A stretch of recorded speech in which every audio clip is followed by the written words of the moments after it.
आप सभी का स्वागत है। तो अगर आप फिलीपींस का वीजा ऑन अराइवल जानना चाहते हैं जो अभी भी प्रैक्टिस में है एज ऑफ सितंबर 2023, तो इस वीडियो में हम जानेंगे वीजा ऑन अराइवल आप बड़ी आसानी से कैसे ले सकते हो। फिलीपींस का स्टिकर वीजा भी होता है जो कि प्रोफाइल बेस्ड वीजा होता है, जिसके लिए सारे डॉक्यूमेंटेशन की रिक्वायरमेंट होती है। उसमें स्टेप बाय स्टेप अलग प्रोसेस होता है जो हम इस वीडियो में डिस्कस नहीं करने वाले। इस वीडियो में हम डिस्कस करने वाले हैं अगर आप फिलीपींस वीजा ऑन अराइवल लेना चाहते हो और जिसमें कोई आप कॉम्प्लिकेशंस नहीं चाहते डॉक्यूमेंटेशन की, तो इस वीडियो के थ्रू आपको एक बहुत ही आसान तरीका और बाकी जो दूसरे अवेलेबल तरीके हैं वो जानने को मिलेंगे। तो इसलिए इस वीडियो को एंड तक जरूर देखें ताकि आपको ये कंसेप्ट क्लियर हो और फिलीपींस में आप ट्रैवल कर पाए। फिलीपींस ट्रैवल हिस्ट्री के लिए एक बहुत ही अल्टीमेट कंट्री है, वन ऑफ माय फेवरेट है। आई मीन फिलीपींस का वैसे यूजुअली टूरिस्ट वीजा बहुत डिफिकल्ट तो नहीं होता, बट उसका रिफ्यूजल रेट अभी भी काफी ज्यादा है। काफी लोगों को रिफ्यूजल भी झेलना पड़ता है। तो ऐसे सिनेरियो में क्या हम वीजा ऑन अराइवल लेकर वो वाली शॉर्टफॉल को अवॉइड कर सकते हैं कि भाई इन केस ऐसा ना हो कि हमने डॉक्यूमेंट्स दे दिए फिलीपींस, क्योंकि कई बार सख्त हो जाता है, वीजा नहीं देता, मैं रिफ्यूजल नहीं चाहता, तो ऐसे सिनेरियो में भी वीजा ऑन अराइवल को यूज किया जा सकता है। तो फिलीपींस का जो वीजा ऑन अराइवल है वो अभी भी प्रैक्टिस में है, जो काफी साल पहले से था,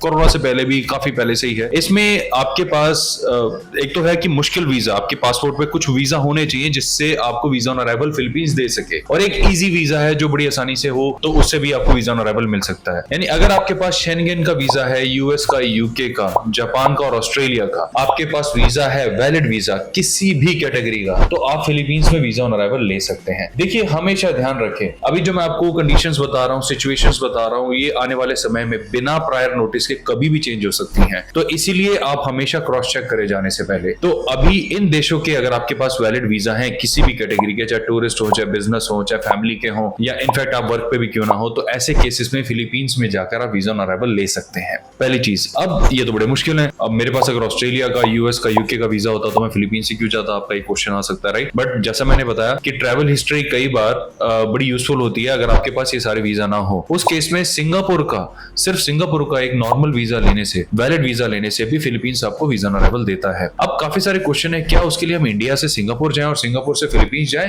या डायरेक्ट फिलीपींस जा सकते हैं। As per the rule stated by Philippines authorities आप डायरेक्ट जा सकते हो। यानी देयर इज नो नीड कि आपको सिंगापुर जाना होगा और सिंगापुर से फिर फिलीपींस जाना होगा, फिर फिलीपींस से वापस सिंगापुर, सिंगापुर से इंडिया, ये काफी एक्सपेंसिव हो सकता है। तो फिलीपींस अथॉरिटीज कहती है कि ऐसा कोई कंपल्शन नहीं है, आप डायरेक्ट भी आ सकते हैं। लेकिन अगर आप मेरी एडवाइस माने, अब मैं आपको अपनी पर्सनल एडवाइस दे रहा हूं जो नॉन ऑफिशियल है। अब जब आपके पास सिंगापुर का वीजा है ही ऑलरेडी और फिलीपींस आपने जाना ही है, तो क्यों ना 2-3 दिन सिंगापुर भी रुके आप, उसमें भी तो ट्रैवल हिस्ट्री आपकी काउंट होगी ना। क्योंकि अगर आप सिंगापुर नहीं जाएंगे तो आपका पासपोर्ट का स्कैनर जो लास्ट में बारकोड होता है उसे स्कैन करने पर नहीं पता लगेगा आप सिंगापुर नहीं गए हैं। एक वीजा होने से कुछ नहीं होता, उस कंट्री में ट्रैवल करना भी इक्वली इंपॉर्टेंट है। तो सिंगापुर में 2-3 दिन आप ट्रैवल करें, फिर उसके बाद फिलीपींस चले जाएं, कोई प्रॉब्लम ही नहीं है और वैसे भी कोई इशू नहीं आएगा, और आपके पास ऑलरेडी वीजा है ही, तो सिंगापुर में भी आपको आराम से एंट्री मिलेगी और वहां फिलीपींस में वीजा ऑन अराइवल मिल जाएगा। अब क्या वीजा ऑन अराइवल की कोई कंडीशन है, चाहे हम ऑस्ट्रेलिया वीजा पे जाएं या सिंगापुर के जाएं या यूएस के जाएं, शेंगेन के जाएं, तो ऐसे में क्या कोई कंडीशन है?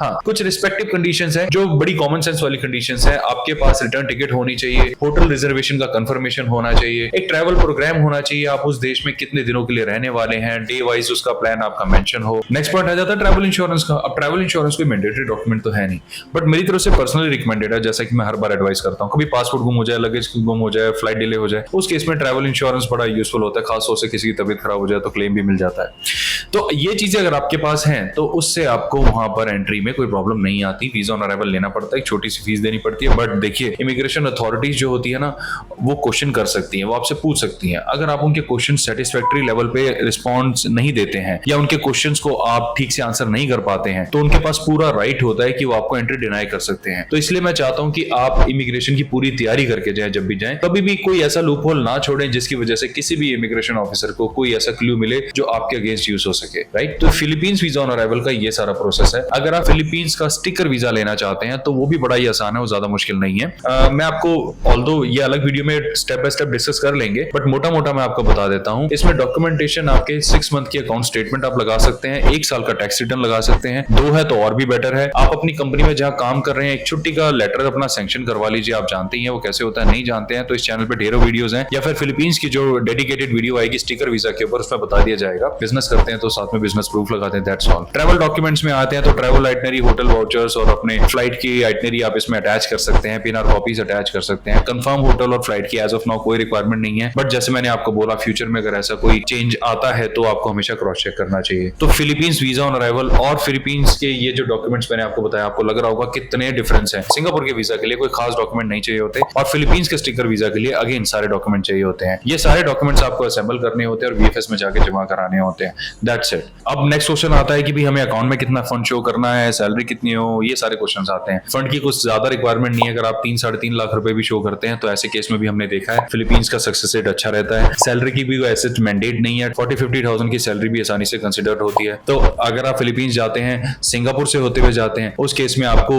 वीजा ऑन अराइवल में लेना पड़ता है और जिससे आप वो वीजा पे बच जाते हैं। और अगर आप अलग से डेडिकेटेडली स्टिकर वीजा लेते हैं, क्योंकि अगर आप ये बिलीव करते हैं स्टिकर वीजा होना पासपोर्ट की वैल्यू को इंप्रूव करता है, तो उस केस में मैंने आपको बताया ये डॉक्यूमेंट्स हैं, इस पे डेडिकेटेड वीडियो आ जाएगी। तो मुझे उम्मीद है वीजा ऑन अराइवल समझने में इस वीडियो ने आपकी काफी हेल्प करी होगी। और वीजा ऑन अराइवल जैसा मैंने बताया सितंबर 2023 के हिसाब से अभी भी प्रैक्टिस में है। अगर आपके कोई क्वेश्चन कंसर्न है फिलीपींस को लेके, अगर आप फिलीपींस का स्टिकर वीजा लेना चाहते हैं, अपने पासपोर्ट आपको लगता है कि स्टिकर वीजा से पासपोर्ट इंप्रूव होता है या फिर इमिग्रेशन आसान होता है, हाँ ये बात बिल्कुल सच है। अगर आपके पास एक स्टिकर वीजा होता है तो स्टिकर वीजा होने की वजह से इमिग्रेशन सॉफ्ट होता है, आसान होता है इंस्टेड वीजा ऑन अराइवल से। वीजा ऑन अराइवल में आपको वहां पर जाके लाइन में लगना पड़ता है, फॉर्म वॉर्म साइन करने पड़ते हैं, पेमेंट देनी पड़ती है, हो सकता है इमिग्रेशन ऑफिसर्स आपके क्वेश्चन भी करें और सारे डॉक्यूमेंट जैसे मैंने आपको बताया वो भी चेक करेंगे। स्टिकर वीजा होने की वजह से एक लीनियंसी मिलती है, कोई लाइन में नहीं खड़ा होना पड़ता, कोई आपको अलग से वीजा ऑन अराइवल की क्यू में नहीं जाना पड़ता, आपका टाइम कम से कम 2-3 घंटे आराम से बच जाते हैं और ऊपर से एक स्टिकर वीजा भी मिल जाता है, तो ये इसका बेनिफिट हो जाता है। बट अगेन जैसा मैंने कहा कि अगर आपको लगता है कि आप ये प्रॉब्लम से बचना चाहते हैं, ये सारी चीजों से बचना चाहते हैं, तो वीजा ऑन अराइवल एक अच्छा एक ऑप्शन है। ताइवान को लेके आपके काफी सारे क्वेश्चन है, तो नेक्स्ट आने वाले वीडियोस में हम ताइवान को, साउथ कोरिया को और जापान को भी कवर करेंगे। तो अगर आपने ये चैनल सब्सक्राइब नहीं किया है तो आप चाहें तो इस चैनल को सब्सक्राइब कर सकते हैं, क्योंकि ऐसी इंफॉर्मेटिव वीडियोस हम लोग अपलोड करते रहते हैं और आपके पॉइंट ऑफ व्यू जो भी आपके कंसर्न क्वेश्चंस हैं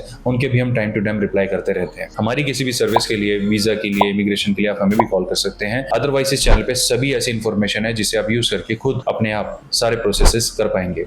अपना समय देने के लिए धन्यवाद, बहुत जल्द फिर मिलेंगे, बाय बाय।